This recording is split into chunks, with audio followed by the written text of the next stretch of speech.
Hey, everybody. I've got a question for you. What if the very beliefs that once held you back are the keys to unlocking your true potential waiting to be released so you can finally create the life you were always meant to live? So, welcome to Fear and Freedom, one story at a time, where transformation isn't just possible, it's already happening. I am Coach Cory Thorell, and I'm here with my guest, Kate Paullin. And another question. What if by simply listening, you're taking the first step towards releasing the fears that have held you back so you can embrace the freedom that's always been within your reach? Each story here is a reminder that your breakthrough is not just possible, it's inevitable. So, what if the very thoughts you've been holding on to are now ready to transmute so that you can finally create the life you've always desired? I believe that real freedom begins the moment you realize that the beliefs that are holding you back no longer serve you. And through my own journey, I've learned that once we understand fear, uncertainty, and doubt, we unlock the power to choose a new reality. And that's why I've made it my mission to help people halfway through life who feel stuck, overwhelmed, and disconnected, to break free from limiting beliefs and reclaim their clarity, purpose, so that they can embrace their future. Welcome to Fear to Freedom, one story at a time. Kate Paullin. Kate, I'm so glad you're here. So glad I'm you're excited to be here. Kate, man, we met a couple of weeks ago. Everybody, Kate is the founder of Follow the Dopamine, which is a mindset mentoring company for neurodivergent women so that they can thrive by working with their brains as opposed to against it. What a mission you have. Thank you. Say hi. Introduce yourself. What are you doing, Kate? How are you? Well, hi everybody. The background of my story is that for the first 38 years of my life, I kept hearing I was too much. I was too blunt, too curious, too focused on details, too whatever you want to throw at me. And I repeatedly tried to solve that problem. Like I was like, okay, this is an issue that keeps reoccurring in my life, and so how am I going to address this? Well, Right. then, yeah, a Well, couple years ago. I was just going to say, how many of us out there on this journey have been told you're too big, you're too much, you're too bright, dim your light to fit in, dim your light so you belong, you can fit in. You're freaking me out. You're too big. You're making me look bad. Blah blah blah blah blah. Man, I think Oh, a lot. all of us can look into our history and find a little of that energy. So I just wanted to call that in. Absolutely. I wanted to call that in because neurodivergent. Wow, talk about another layer of that lasagna. Yes. Tell us more. Well, then a couple of years ago, I actually started to connect with autistic people directly, and I went, So sounds very, very, very familiar. And that's when I learned that, especially 30 years ago, when I was going through school and everything, it was thought that autism didn't really happen in women. It was thought that that's more boys. They looked for more like very specific set of circumstances and everything. And now that more we have access to the internet, aging myself, that wasn't there when I was growing up. Now that we have access to the internet, we actually get to hear these things from people's point of view, not just other people's interpretations of what's going on. And right. it's opening up this whole new world of people understanding themselves and embracing the power of a label, which I know doesn't always go over well with some people. Mhm. And a lot of the neurodivergent community, especially the late diagnosed neurodivergent community, has found a lot of understanding and connection through the labels of neurodivergent, or getting more specific, autistic, ADHD, like I am. It's a whole umbrella. You've got OCD, dyslexia, CTPSD, PTSD. I could throw a whole bunch more acronyms at you, Yeah. all following under. For sure. It's just in my lifetime, in our lifetime, Kate, we've seen a gigantic shift in perspective for neurodivergency and all of those symptoms underneath it. And I look back to when I was a kid, I'm sure I was ADHD. However, I wasn't as um, it wasn't as hugely evident looking from the outside to me. Yep. But I look back and I could see, oh, that was me. That was totally me. I had all of that wild bigness in the world, and now here we are years later. I'm a coach, you're a coach. We're working with spirituality and mindset.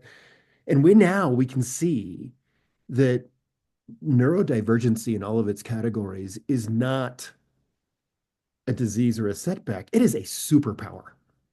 Can be. Yeah, exactly. But we've got to get to that place, Yeah. And right? the If we one thing think that we're I broken, didn't if we know think we're broken, then or we think exactly. something's wrong, then we're going to see the world through those lenses. Hmm. But now I look at those skills in me. Okay, I'm big. I have a lot of creativity. I think differently than the people around me, and I can embrace those things in myself now. But I also have some maturity in a few decades to help me understand where that's appropriate, how to communicate with others who do not understand me. All of these things are advanced playing. But you know what? You and me, we didn't start here. Nope. You know, I didn't even know that hyperactivity could be mental. Like the ADHD, the attention deficit hyperactivity disorder. I was always, you could stay in your seat so you're not hyperactive. And I was like, you have no idea what's going on in here. It is never quiet in here. yeah, the mental gymnastics that never stop. Yes. This is the show that never stops. Yeah. Mm-mm. Okay, It well, let's is. get back a few steps because here we are. You reached out to me because of an interest in this conversation about, okay, fear, uncertainty, and doubt are players in the game. Maybe another way to say that fear, uncertainty, and doubt are obstacles that are in the path for every single human in the world. We have fear, uncertainty, and doubt as part of our emotional intelligence, and the reason I'm having this podcast, these interviews, is because I find it's important to change the perspective of fear, uncertainty, and doubt from a crippling agent where, 'cause, oh my gosh, I'm afraid. I'm going to plug my ears. I'm going to cover my eyes. I'm going to go crawl under the bed and I'm going to shake. Be an ostrich. Like just shut Yeah. off everything, and fear. Fear is a big deal, and I spent a lot of my time as a young person, a young gay person growing up in the 70s when there was no good news in the world. There was no good role models. There was no good news. And I didn't know anybody else. I was walking in a terrified world. It's interesting from that perspective, there wasn't a saber-toothed tiger about ready to eat me. But every message I got on television or from church or from school or from politics told me I was not safe. Yeah. Your nervous system didn't know that there is no tiger anymore. Exactly. So now I'm normalizing the abnormal. Now fear became my normal.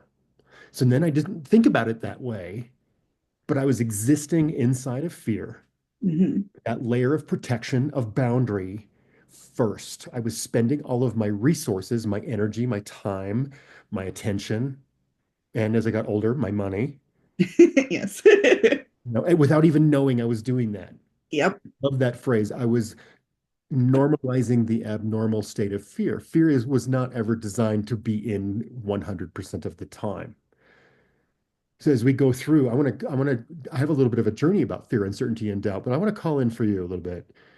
Remember a time, let's call in, what was it like to be afraid? And maybe even unconsciously afraid for you, Kate. Well, I mean, I don't have to go back that far to think of one. I was when you asked me about like coming on this program when we were talking about it, I was thinking about how a couple months ago the idea would have just made me so scared. And it would have made me scared in the way that then my body would do a stress response, right? And end up in like the fight, flight, or freeze. And I probably would have run away from it. I would have been like, oh, gotta get myself away from that uncomfortable feeling that wants to come up. Right. As I've been working through the past couple of months, I've been looking more closely at that fear of being noticed, the fear of being seen, and trying to figure out what purpose it's actually was serving for me. And so by going through that process and looking at, okay, it thinks it's keeping me safe, I was then able to work to find my safety in other ways. So I Mhm. was acting despite the fear, not getting rid of the fear, which I think is what a lot of people think they need to do before they can act. I so love that you just brought curiosity into fear, Yes. and I think this is an important piece of the puzzle here. Okay, so in our body, our immune system, our physical system, our reaction system, when we're afraid, For example, if a saber-toothed tiger is about to eat your belly, or if you're at gunpoint or you're in literal immediate danger, this flight or flight response system and all the endorphins and the energy and the overwhelm, all of that makes perfect sense to us. Mhm. And then we've got about 10 minutes of that energy escalator to get us out of that situation, right? Our body rises to the occasion and then it goes down. And then it goes for about 4 or 5 hours. That energy depletes below zero. And it takes us 7 or 8 hours to bring that energy back up to baseline. But now Yep. we've been normalizing the abnormal. We've been living in fear forever, which means we've come down and our bodies are reacting in this way from depletion as we are in protection. So no wonder we're exhausted all the time. No Yep. one. We're However, trying to survive here. no, but okay, so that's the how we experience fear. But okay, I'm going to speak to everybody's intellect. Your intellect, my intellect. Let's give our thinking minds a little information about what you need to know when you get afraid, when fear kicks in. I love this is because, okay, in that dangerous moment, all five of our senses open and download information quickly because we're going to protect ourselves. What's the quickest, Yep. most efficient road to safety now? And people in that moment of adrenaline can do really cool stuff, They can. really like almost superhuman stuff. And that's a good thing. And that's in that first 10 minutes, you know. However, what if you're not in immediate danger and fear kicks in and your intellect says, you know what? No saber-toothed tigers. I'm just realizing that I'm downloading information quickly in all five of my senses, hence the overwhelm. Mhm. And then we say, wait, I'm not going to go hide under the bed and close my eyes and close my ears and shake. I'm going to go, oh, oh, whoa, whoa. People pay thousands of dollars to go jump out of airplanes to have a very similar, like, ah, that huge impact. So now I love this piece right here. Well, when we're afraid, it's proof of ignorance. And I don't mean ignorance in a stupid way, in a negative way. I mean, it's proof there's an opportunity to grow and learn. All of a sudden, you're afraid at work, or you're afraid with your spouse or partner, or you're afraid with an incident with your kids. You're afraid because you're about to enter unknown territory. You've never been here Yep. before. Oh, new information. And then all of a sudden, we can process one thing at a time later. What became most important in this rearrangement, in the rearranging of information? We just downloaded a massive library. Now, kind of maybe from a spiritual point of view, meditation point of view, intuition point of view, sometimes we can do that quietly. I'm going to sit quiet, access my imagination, my intuition, the Akashic records, the field of knowledge, and go get the information quietly. Or, oh, wow, I just got a whole bunch. How cool is it to think about a massive download of information quickly when you don't need to run away and hide or climb a tree to save your life? And that's Well, why, yeah. So I just want to say that's why I wanted to talk to your intellect now. So the next time you're scared, you might remember this moment and go, no tiger, take a breath and receive. What were you going to say? I think what people often forget is that they get this emotional reaction. Like they start to feel this emotion, and then they start to act without thinking about it. Right. The way that our brains like to work is our senses bring in this information. It rearranges everything based on our previous experiences, the people that we surround ourselves with, the information that we've learned, like any of this that's all inside of there. You're talking reaction. Yes. And people think they have no choice but to react to that emotion. And that's not true. It's not true. There is a pause there that, and when you start to look for it, that pause is like the magic moment between experiencing an emotion and choosing how you want to respond to it. Exactly. So I love that, the difference between reaction and creation. No, and I love that you said think before I act. That's creation.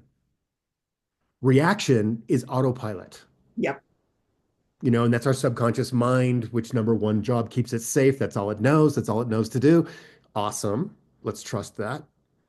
and it will only do what it's done in the past. It doesn't care about right or wrong, good or bad. It doesn't have any reference to that. It just says, I did this before. It worked. Let's do it again.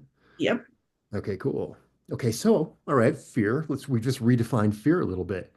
And I love that you started this part of the conversation by going, I was afraid and I'm curious. You had some freedom inside your fear to be curious, which was Yes. proof that there was something to learn, right? So now that brings us to the next step of uncertainty. Okay, learn what, right? Uncertainty. I don't know. I don't know. Here I am. I'm uncomfortable. I need something. I got to grow. I got to heal. What do I need? I don't know. Uncertainty. And now here's that opportunity and maybe proof that you haven't read the menu. Maybe advanced playing is you haven't written your own menu of things to choose from. Yep. So let's talk. I'm passing the feather back to you. Okay. I'm scared. Now what? I'm uncertain. Well, a lot of like what's coming up in my head when I think about this is procrastination, which seems like it might be kind of an odd segue. But what procrastination often means is a fear of the unknown or a fear of not knowing something, of having to almost prepare yourself for something that you can't possibly prepare yourself for because you don't know what it is. Mhm. And that's when we often will, again, that the stress response, we will freeze and like not do anything. We will run away and do other things instead. We will fight and that we will push back and like I don't have to do this, like whatever it is. Mhm. All of that can kind of stem from this Mhm. fear of uncertainty almost. Yeah. So, okay, procrastination, making a choice to not make a choice, is a choice. Yes, it is. Okay. And this is something that I look back, especially when I was learning to coach and learning to help other people to understand this, which means I had to learn about me, put myself. Yes. And I would look back to school when I was in college, for example, and I think there was times when I'd have a research paper due, for example, or a project, and I wouldn't get right on it right away. And my immediate self was like, oh, I'm not ready. I'm procrastinating. I'm procrastinating. I'm not doing it. I'm not doing it. But as I got to know myself better, what I realized I was marinating. Just because my hands were not on it didn't mean I wasn't working on it. Yeah. I mean, it's kind of like you put the steak in the sauce and you put it in the fridge and you come back tomorrow and it's a much better dinner. You Soaks know? up more of the flavor. Right. And so I want to just throw a little bit of, let's take a little bit of the assumption or trigger out of procrastination and say marination, right? Okay, Yeah. uncertain. Now we're reading the menu.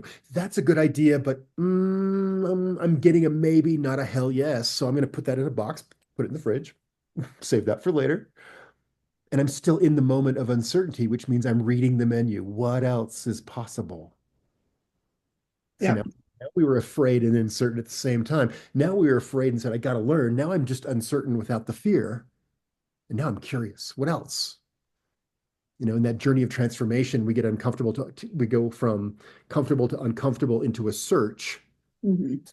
search phase where I'm going to read a book, take a class, try a bunch of things. And if I'm not quite resonating with it, I might not finish, I might not finish, I might not finish, which feels like looping or procrastination because I'm not sparking. There's nothing grabbing me that says radical yes to that. Yeah. Right? Where's the radical yes? That's why we read the menu. The desserts are in the back. Are you stuck on the appetizer page? Most of us are stuck on the appetizer page, not even knowing that we're choosing the same thing over and over and over and over and over again. Yes. Ah, so in your journey, like, you're a coach, you've come a long way, you've had past careers, past opportunities, life experience. This isn't your first time around the sun. Mm-mm. Let's talk a little bit about now we're talking about uncertainty from being a crippling agent to stopping to being an awesome opportunity to research and learn. It's the beginner's mindset. Exactly. So for you, tell us about that and how did you get here from there? Well, a lot of personal development work for sure, a lot of reading, a lot of psychology, and working with my brain rather than against it. I think a lot of people, when they enter that uncertainty or if they're procrastinating, their response is to beat themselves up mentally. It's to be like, you shouldn't be uncertain. You should know what you're talking about. You should, all the should, just shoulding all over the place with all the things that you are telling yourself that you think that you want. And I think it's often coming from this place of I'm going to motivate myself by convincing myself while I'm wrong. But the other side of that is there's still information in that uncertainty that can be to your benefit. There's things that you can learn from it that you Mhm. may not be able to learn any other way. And I think that's why it's important to, when you're feeling uncertain, to like sit with that uncertainty. Let that uncertainty be there instead of trying to push it away I'll welcome it. and figure out. Welcome the uncertainty. Just Yes. welcome the fear as an opportunity to learn. Now Yes. we're welcoming the uncertainty to say, oh my gosh, I get to learn. What do I want to learn? And so now Yep. we can go out and say, hey, I'm going to try that, but no. I'm going to try this, but no. I'm going to try that and go, maybe. And I'm going to try that and go, yeah. And then I'm going to try something else and go, no, of course I'm doing that. Yep. Right. So this is where this process of elimination, and I love this. We want to know what we're saying no to just enough to turn around and to really know what we're saying yes to. And often when we're fearful or where we're in pain or wounded, victim mindset, or coming from that place in our history, we know very well what we're running away from, but we've not done the dream work to know what we're running toward. And that's what we're talking about today. The Yeah. switchcraft to say, okay, fear, uncertainty, and doubt crippled me. But what if we can take the crippling agent out of fear, uncertainty, and doubt, honor them as important tools in our emotional toolkit, and use them in a designed and intentional way? Okay, uncertain is the path to certainty. Fear is the road to love. Fear and love, that's all we got. Are you afraid or are you love? It's one or the other, Yep. right? Okay, now we're uncertain. Okay, I'm going to choose. I'm going to search. I'm going to read. I'm going to educate myself. And then there's going to be a moment when that radical yes, like that's my dream. Of course, that's what I want. Yes to that. Do you have a moment in your history when you had a radical yes, a life-changing course correction yes? Yes. um, How did I know? well, I mean, I should say I've had multiple of them, hence having had multiple careers in my lifetime. And it's kind of actually circles a little bit back to the name of my company, Follow the Dopamine, Yep. which is I used to like put myself down for having my interests change, for not being able to stick with a career the way that I saw my parents do, my parents' generation, like the generation before us. A lot of it was about you find this job, you stay at this job for 30 to 40 years, and then you retire. And that is the story. Right. So there was a lot of like Mhm. self permission I had to work through to give myself the permission essentially to follow what interested me and to make it work, as opposed to being told what should make it work. Yeah. And like one thing, like if we're going to talk like light bulb moment, there's a quote that sticks with me, and it's that the antidote to uncertainty isn't certainty, it's self-trust. Oh, so good. And Yes. yeah, so once I started to work on my sense of self-trust and learning to trust myself, a lot of that uncertainty started to fall away because I was no longer hesitant of what might happen. It was more now, look, I've done a lot of work. I trust myself and I'm going to figure out what to do no matter what. It may not go the way I planned. It may not do exactly what I was hoping it would do. And I'm still going to end up exactly where I was supposed to and learn everything that I'm supposed to learn. All right, so I love this. So uncertainty goes to certainty because we make a choice. We move from a choice to make no choice to a choice to making a choice. There's my yes. I'm going to go down that road, and you automatically went to my next step here, which is doubt, Yep. And just they go together. just trust. Okay, so doubt questions our capability. Maybe a step before capability might be a belief of I don't get to, I'm not worthy, I'm not, I don't deserve it, I'm not good enough. Yes. Good enough. Yeah. This is where the self-sabotaging identities go. Yeah, but good idea, but You're talking to everybody, but not me. If you knew me, you would understand why I'm the exception to this rule. uh, And that's not true. Nobody's the exception to this. exactly, exactly. So then I think, okay, we're going to take doubt, which of course I think there's an assumption that it too is a crippling agent. It stops us in our tracks. But what if that pause is necessary to say, wait a minute, where and how am I capable? And how can I be more capable? What do I have now? What do I not have now? So now what am I doing here? We're making a plan. Yeah. What would I need to be on this journey? What little step can I take today that I'm going to need tomorrow to do the medium sized step, which will, when I have that, open the big step at the end of the week? I think that that's exactly it. A lot of people are like, they look at having this, like all these steps that they have to take in order to get from where they are to where they're trying to go. And I think it's about what is the next step? What is the next thing that you do? Like if you're getting overwhelmed thinking about the entire path, shorten it. Let's think about the next best step. Right. Or if the dream is too big and it seems too far away, like, okay, and I kind of love to break this down. Like when I start working with clients, when they enter my community, of course we do dream work. That's what we do here. We're going to dream about our future in such a way that it becomes a more powerful focus than reacting to the past. And how do we do that? We engage love. We face our fears. We start to create instead of react. And along this journey of, okay, who am I now? I'm gonna make some choices. I'm gonna do some research. So now on this journey, Kate, we've just redefined fear, uncertainty, and doubt. Sure, we all know what it feels like to stop in your tracks, but there's an opportunity here. So let's just say it again real quick. When you're afraid, it's an opportunity to learn. It's proof of ignorance. I love the acronym FEAR, fear, false evidence appearing real. It's an Yep. opportunity to pause, to slow down so you can speed up. Then the uncertainty. Oh, I've just paused. Now I actually get to read the menu. What are my options and what would I like? And what would I like to not take forward? What a great question.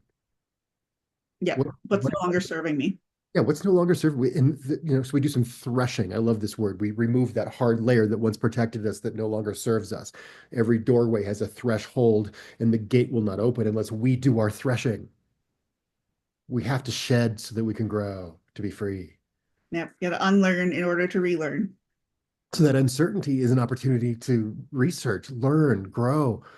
And then when we get to doubt, we have a doubt because we're not sure of our plan. Oh, we get to detail the plan, which is claiming our capability. When I think so many people feel like doubt is something that happens to them and not to anyone else. Like they might look at some of their idols or people who are by their definitions successful, people who are doing well, and they think that person never has doubt. And that's just not true. Doubt is a human emotion. Everybody experiences it at some point. Well, and these are the tools in our emotional toolkit. And I love this metaphor. Have you been trying to turn a screw with a hammer? That's a good one. You could probably do it, but you have a screwdriver in your pocket. Oh, oh, Yep. oh. Yeah, but it's new. It's still in the cellophane. I'm not going to use it.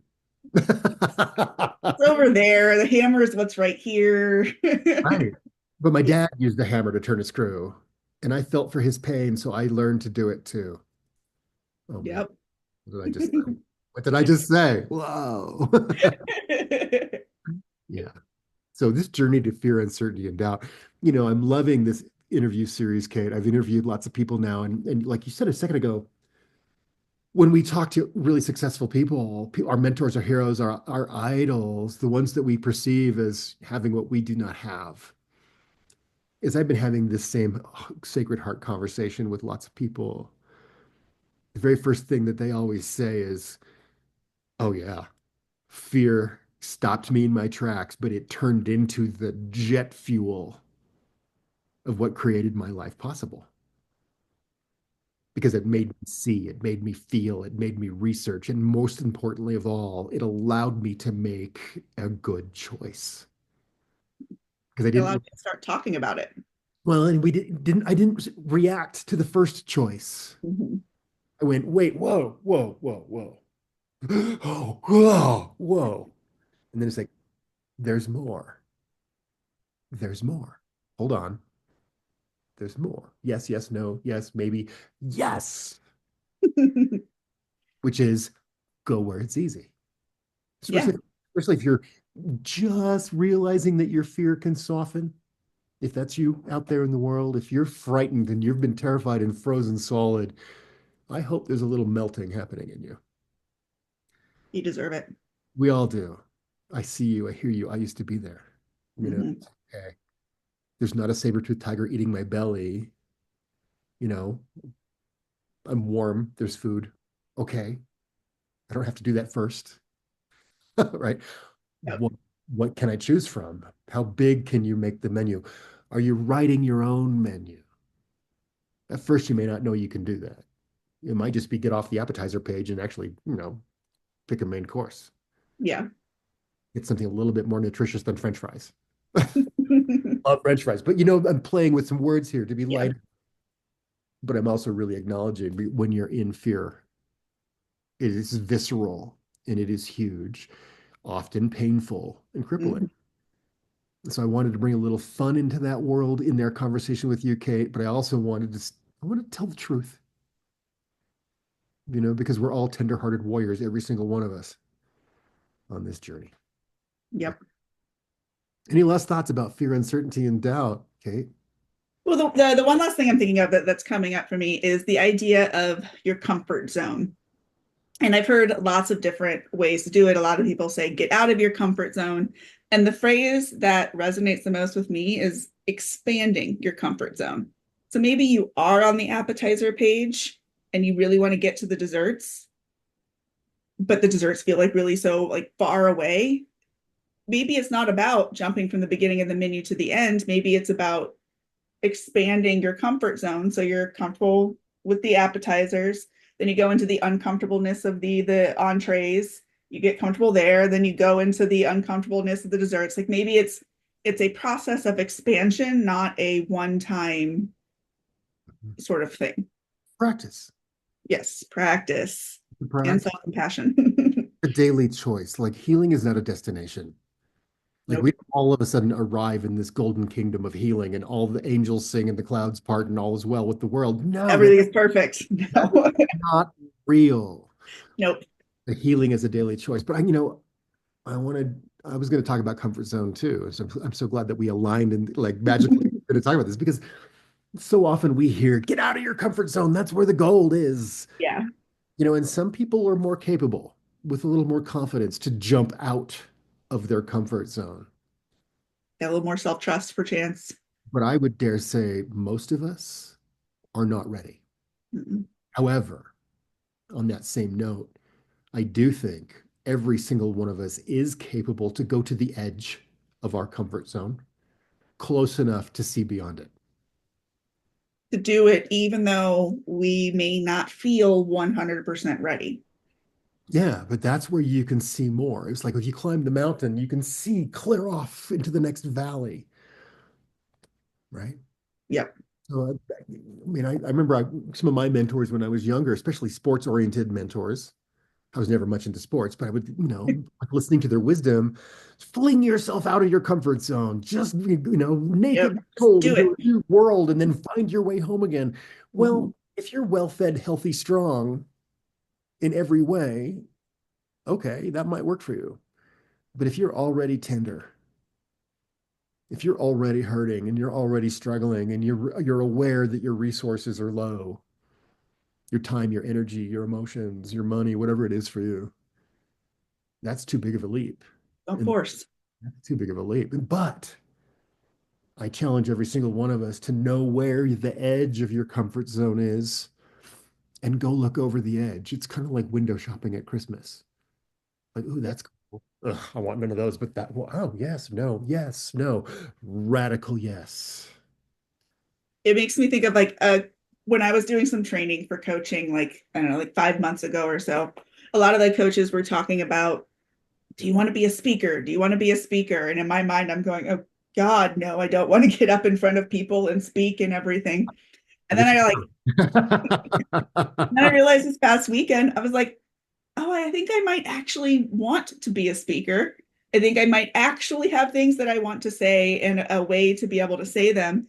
And I think a lot of that was because I wasn't able to go to that edge back in May, if you will. Like it was so far away that I was like, that's not me.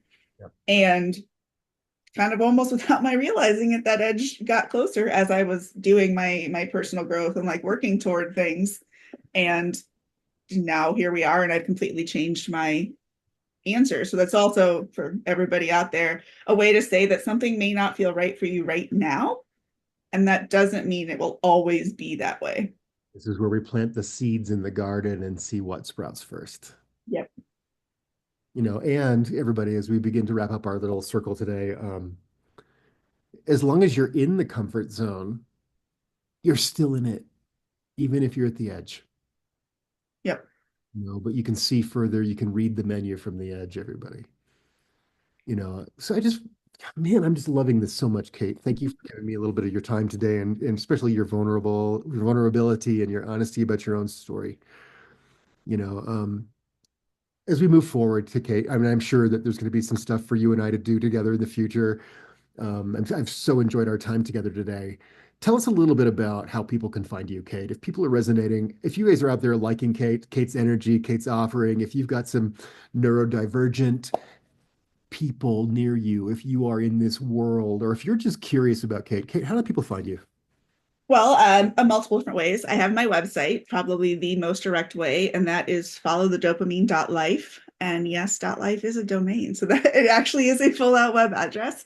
I'm also on social media. I'm on Instagram at followthedopamine.life. I'm on Threads at followthedopamine.life. We'll put all of your links in our show Yep. notes for sure. Basically, yeah, at followthedopamine.life is how you will find me. So Yep. And then you said something pretty cool to me before we pushed the record button today, is that you told me that you've got an online course or an offer that you're already offering. Tell us about it. So I offer a 12-week mindset mentorship for late diagnosed neurodivergent women like myself, those who want to better understand themselves. Over the course of that 12 weeks, like instead of trying to fit into a predefined mold or what someone else has said, I help the women embrace their specific brain's natural strengths and learn from their experiences. Kind of like we were talking about with learning from fear, learning from our emotions. All emotions are information. So through the personalized support that I offer in this 12-week program, I guide women in building emotional agility, practicing self-compassion, which I'm really big on. Talking to yourself, it's a practice, but it is worth it. And communicating with clarity, all in a way that works for people. So if you are a neurodivergent woman who is ready to stop fighting against yourself and start thriving, contact me. Right on. Oh, Kate, that's so good. That is so good. Um, I love that we're both being called to be in service, to leave the world a little better than we found it. That's really what it is, a calling. It is. It certainly is. Well, thanks everybody. I will have Kate's show note, her contact information and social media information in the show notes. Watch for that. Kate, thank you for some time with me today.